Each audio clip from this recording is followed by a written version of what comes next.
최근 중국에서는 연이어 몇 가지 흥미로운 사건들이 발생했습니다. 중국 국방부가 방화벽을 넘어 X 플랫폼의 공식 계정을 개설했는데 계정이 열리자마자 전 세계 네티즌들의 집중 포화를 맞았습니다. 정부는 한편으로 일본을 전면적으로 보이콧하자고 외쳤지만 베이징과 상하이에서는 조용히 이른바 스시 혁명이 벌어졌습니다. 그리고 폴란드 법원이 공산당을 직접 해산시키자 중국 네티즌들의 댓글창은 순식간에 폭발했습니다. 겉으로 보면 서로 아무 관련 없어 보이는 사건들이지만 자세히 들여다보면 마치 세 개의 신호등이 동시에 켜진 것처럼 보입니다. 당국은 아직도 스스로가 흐름을 통제하고 있다고 생각하지만 민심은 이미 조용히 깨어났고 눈에 띄지 않게 힘을 모으고 있습니다. 그 다음 순간에는 무엇이 벌어질까요? 중국 국방부는 8일 해외 소셜 플랫폼 X에 조용히 공식 계정을 개설했고 첫 게시물로 1분 10초짜리 홍보 영상을 공개하며 영어로 이렇게 선언했습니다. 역사를 목격하라. 우리가 왔다. 또한 이 플랫폼을 통해 중국과 중국 군대의 이야기를 공유하겠다고 밝혔습니다. 소식이 전해지자 네티즌들의 반응은 마치 도화선에 불이 붙은 것처럼 폭발했습니다. 이제 그들이 어떤 말을 남겼는지 함께 살펴보겠습니다. 가짜 뉴스인 줄 알았는데 검색해보니 진짜네. 왜 당신들은 방화벽을 넘을 수 있지? 무슨 프로그램을 쓰는 거야? 공식이 직접 방화벽 넘는 법을 시범 보이는 건가? 이제 벽을 허물겠다는 건가? 위목농 사건은 언제 입건되나? 왜 나는 중국 안에서 계속 발언이 차단되는 거지? 1989년 6월 4일 공산군이 시민과 학생을 몇 명이나 죽였나? 이렇게 뻔뻔할 수 있나? 자기 국민은 X에 못 들어오게 하면서 국방부는 계정을 개설하다니? X에 온 걸 환영한다. 여기에는 인터넷 관리국도 없고 댓글 삭제도 없고 보호막도 없다. 오직 전 세계 네티즌의 24시간 무차별 폭격만 있을 뿐이다. 댓글 24시간 10만 개 돌파, 48시간 트렌드 1위, 72시간 최소 붕괴의 업적 달성을 기원한다. 자, 함께 보자. 중국 국방부가 전 세계 네티즌에게 포위되는 첫날을. 사실 이번 일이 중국 당국이 해외 플랫폼에서 곤욕을 치른 첫 사례는 아닙니다. 올해 10월 22일 중국 국무원 대만 사무판 공실은 페이스북 공식 계정을 개설해 대만을 향해 온정 카드를 꺼내 들었습니다. 하지만 반나절도 채 지나지 않아 2만 명이 넘는 네티즌들이 몰려들었고 당신들도 방화벽을 넘을 수 있느냐는 질문과 함께 가장 많이 반복된 것은 위목농 사건에 대한 추궁이었으며 어떤 이들은 1989년의 탱크 사진까지 직접 올렸습니다. 처음에는 대만 사무판 공실이 민감한 댓글을 부지런히 삭제했지만 삭제해야 할 양이 너무 많아지자 결국 포기한 것으로 보입니다. 베이징은 일반 국민의 방화벽 우회를 엄격히 금지하고 있으며 페이스북이나 인스타그램 같은 플랫폼은 사실상 금지 구역입니다. 방화벽을 넘는 행위는 외부 세력과의 내통으로 간주될 수 있고 적발되면 언제든 조사를 받을 수 있습니다. 그런데 이제는 국방부와 대만 사무판 공실이 앞다퉈 스스로 벽 밖으로 나가고 있습니다. 이 행동은 사실상 한 가지 잔혹한 현실을 인정하는 것과 다름없습니다. 중국 내부 플랫폼, 예컨대 위챗이나 웨이보를 통한 선전은 더 이상 해외 여론에 영향을 줄 수 없고 국내 민중조차 설득하지 못한다. 당국이 해외를 향해 목소리를 높였다가 네티즌들에게 역공을 당하는 와중에 중국 도시들 안에서는 또 하나의 민심 대 당국 장면이 동시에 펼쳐지고 있었습니다.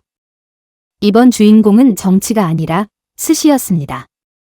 일본 총리가 대만 유사시는 일본의 유사시라는 입장을 재차 강조하자 베이징은 즉각 강하게 반발하며 일련의 보복 조치를 내놓았습니다.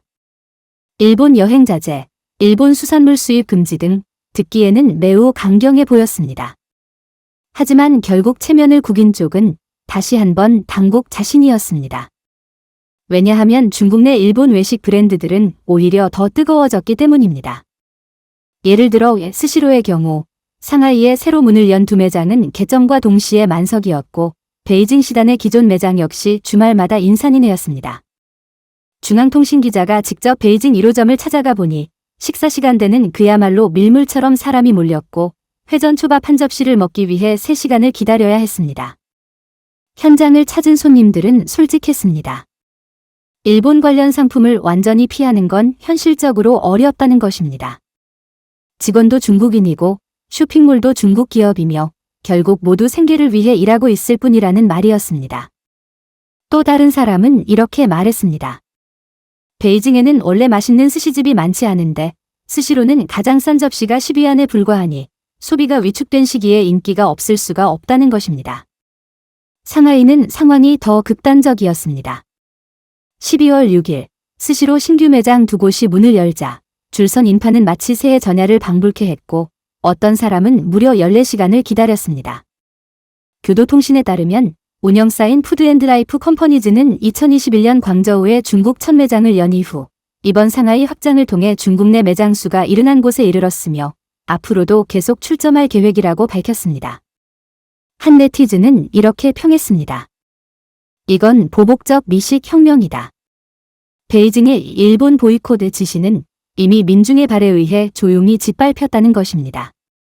또 다른 네티즌은 말했습니다. 중국 사람들이 정치에 둔감하다고 생각한다면 오산이라고. 그들은 누구보다 민감하지만 동시에 더 잘 알고 있다는 것입니다. 일본 보이콧은 베이징의 정치 과제일 뿐이지만 자신의 삶의 질을 좌우하는 것은 스시라는 사실을. 그래서 이것은 단순한 한 끼 식사의 선택이 아니라 조용한 저항이며 감정의 배출구이고 하나의 신호입니다. 정부가 왼쪽으로 가라고 하면 민중은 일부러 오른쪽으로 갑니다. 정부가 보이콧을 외치면 민중은 물건을 사서 품절을 만듭니다. 투표할 수 없다고요? 괜찮습니다. 적어도 스시로에는 투표할 수 있으니까요. 이 줄서기 열풍은 하나의 잔혹한 진실을 여실히 드러냈습니다.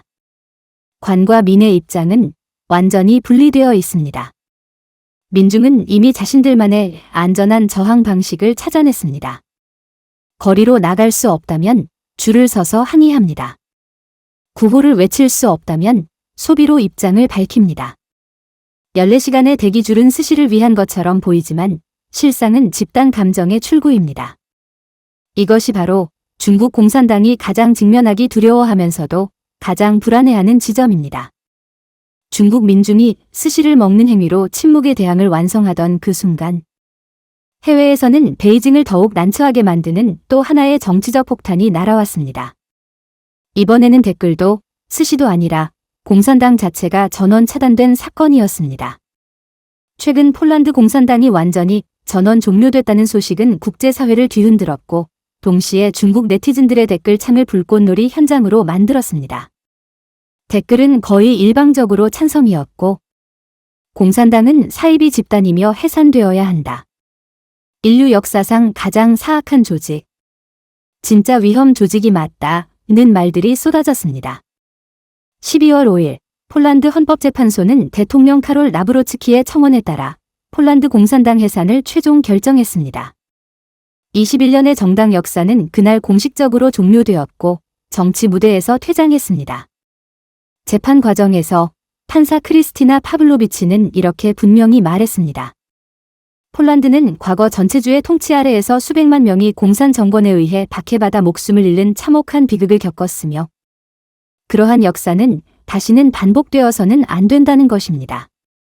그녀는 이어 폴란드 법의 명확한 기준을 지적했습니다. 나치즘, 파시즘, 공산주의와 같은 전체주의를 선전하는 조직은 폴란드에서 합법적으로 존재할 수 없으며 폴란드 공산당의 강령과 언행은 바로 그 금지선을 넘고 있다는 것입니다. 법원은 만장일치로 판단했습니다. 대통령이 제출한 증거는 이 정당이 오랫동안 폭력을 통한 권력 장악을 선동해왔음을 충분히 입증하며 그 사상과 수단, 이념은 전체주의 모델과 고도로 일치하고 헌법 정신을 심각하게 위반하고 있다는 것입니다. 따라서 해산 결정은 합당할 뿐 아니라 불가피한 선택이었습니다. 댓글창은 다시 한번 폭발했고 사이비는 반드시 제거돼야 한다는 외침이 가장 큰 공감을 얻었습니다. 틱톡에서도 관련 영상이 순식간에 퍼졌고 네티즌들의 반응은 숨 돌릴 틈이 없을 정도로 거셌습니다. 사이비 척결은 모두의 책임이다. 폴란드, 정말 현명한 선택이다. 이 조직은 애초에 존재해서는 안 됐다. 자기 나라의 사이비 조직을 직접 없애다니 정말 대단하다. 잘했다. 반인류 집단은 퇴장하라. 나치보다도 혐오스러운 조직이다. 쓰레기는 쓰레기통으로. 진짜 다단계 조직은 반드시 강하게 단속해야 한다. 위험 조직은 사라져야 한다. 그 중에서도 시사지식국이라는 계정은 더욱 직설적으로 말했습니다. 폴란드가 이번에는 진짜로 칼을 빼들었다. 하나의 정당이 현장에서 바로 지워졌다. 그는 국제 여론을 가장 강하게 자극한 핵심 문장을 지적했습니다. 헌법은 전체주의 선전을 금지한다. 공산주의도 포함된다. 이 한 문장만으로 여론의 온도는 단숨에 끓는 점까지 치솟았습니다. 뿐만 아니라 최근 중국 틱톡 플랫폼에서는 극도로 민감한 역사와 정치 관련 콘텐츠들이 연이어 등장했습니다. 후진타오, 차이징, 자오쯔양, 왕양, 심지어 시진핑과 관련된 영상이나 토론까지 확산되며 네티즌들은 이를 두고 수년 만에 보는 대규모 돌파 현상이라고 표현했습니다. 이 흐름은 불과 며칠 만에 빠르게 확산됐고 그 수위는 많은 중국 네티즌들조차 놀라게 했습니다. 시청자 여러분, 이 모든 사건을 한데 놓고 보면 가장 의미심장한 것은 사건 자체가 아닙니다. 바로 사람들의 마음이 움직이기 시작했다는 점입니다. 선동도 아니고 거리 시위도 아닙니다. 그러나 막을 수 없고 되돌릴 수 없으며 금지할수록 더 보고 싶어지고 하지 말라고 할수록 더 해보이는 각성입니다. 당국은 흐름을 주도하려 했지만 민중은 스스로 리듬을 벗어났습니다. 당국은 입을 막으려 했지만 사람들은 줄 서기와 댓글 그리고 냉소로 응답했습니다. 당국은 서사를 통제하려 했지만 서사는 장벽 밖에서 되레 역류했습니다. 시청자 여러분, 이것은 하나의 민심각성이 조용히 도래하고 있는 신호일까요? 다음 출구를 기다리고 있는 흐름일까요? 여러분의 생각을 댓글로 남겨주시기 바랍니다.